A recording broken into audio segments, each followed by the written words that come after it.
sa etimi akabi 98915 emfa emfirimi wanim kan mene ampofo na mampeshali ayoko yeda washatwena ayoko botwe wo moto aba ne ma no meye fentie nei wono na atwotwofo pani edema Commonwealth enu nti wo bo na baso foreign secretary wo mamu adwuma wo edema ekowase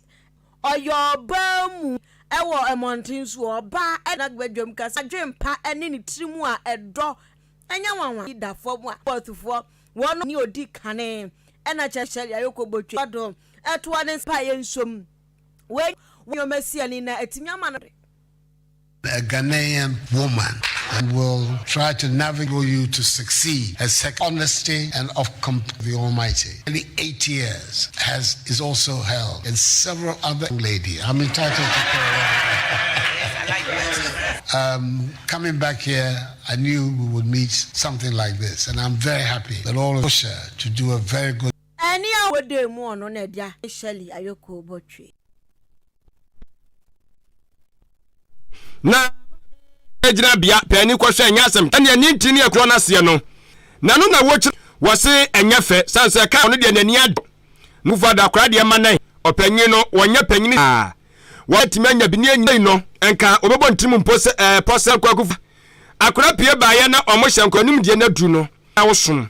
na etimi pesa se de amema baba wade twaw anu otiram na dan kwakufa do no magya wo odin so ne nsa ne ne hia se obeda na nadan kwa kufa da se na nadan kwa ni nyina fon krawa na apapa eye. Thank my chief campaigner, Mr. President. He has ration and a dependable and Ghana's na mame ayokobo ayadia papa we achesa mpade ofia oye sadia Ghana fo to amusi ho na wamuyo mafam die edi nkrofo aman so mu dia na mo bia wo so Ghana ni edi no ehye mu bie. In the coming days, I will make I say and they are here in the affairs and regional. Thank also now honor of April. I thank you very much.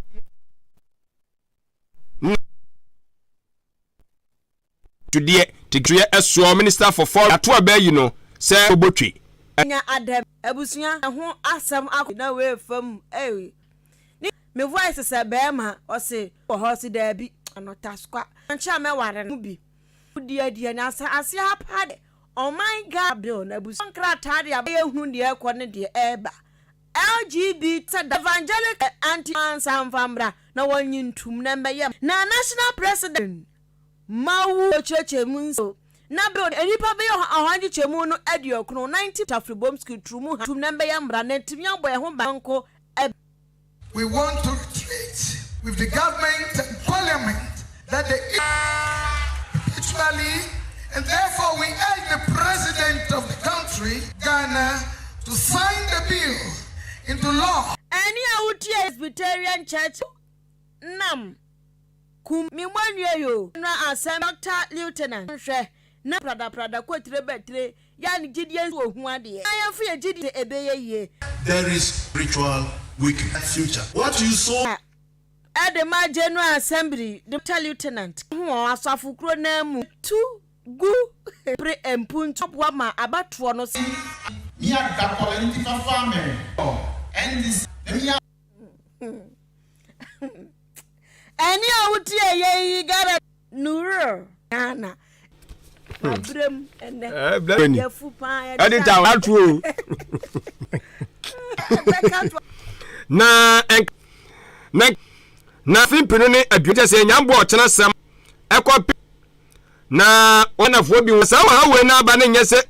wo mo huma ne ba bi ase aye tentene atimi adodo ase na nuanu ye da edi ye kanea no se wo chena nyambo bi anim se oka etu hyemu nko ma mbo nkro ni mawai odan kwanta ebeka mo bata bi ba atiase akati ohye eka odan ekopem se enswanu akodu no enuru sa so emu nkakanga ka wochena no ebe mo so yaso mo de ne aboabo e wose ye kaka mo anu madum no ka mo de no awia no nan abusi ta oh okay eni o mahu bi yo ti ye beduli hospital sa jem ye wi ama waduro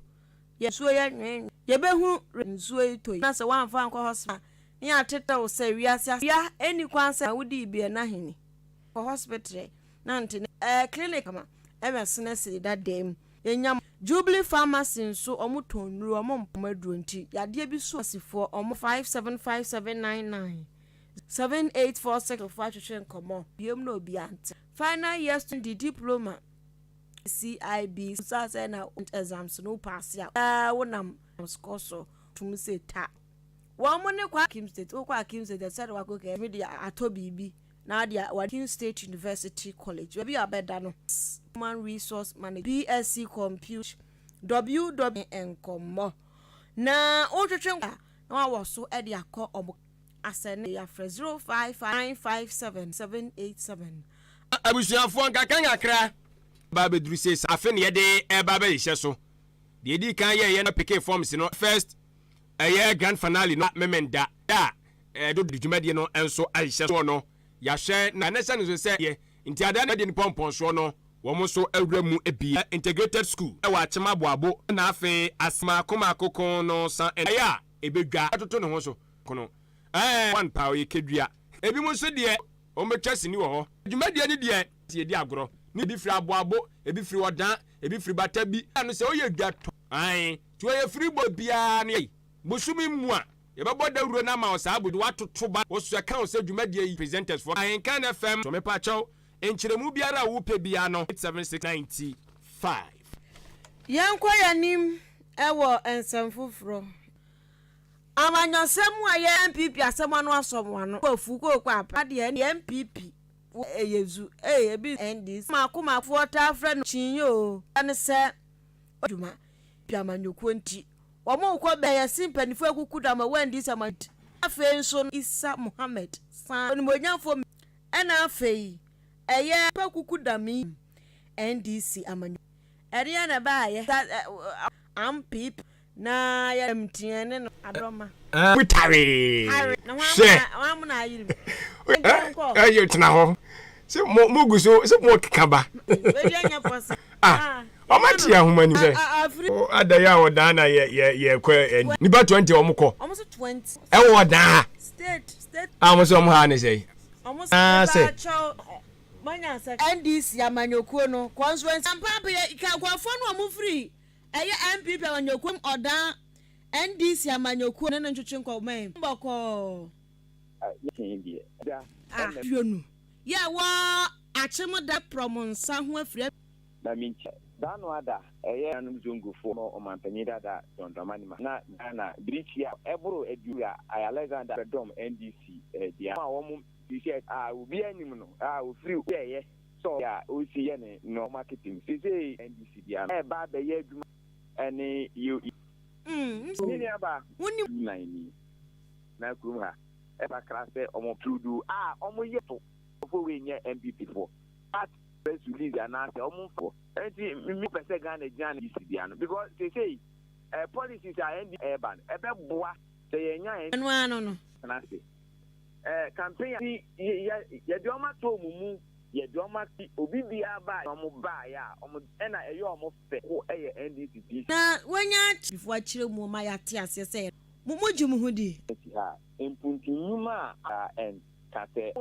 de trade go mbotom dia ya timinya sika atim dan for edini 70% if mebu na wukum hanum say NDC ebe tabra ebe di emdan teni ajonso agba akante no waboa ye ko ekos enkoyi no omna be ye oba be boa ye say impuntu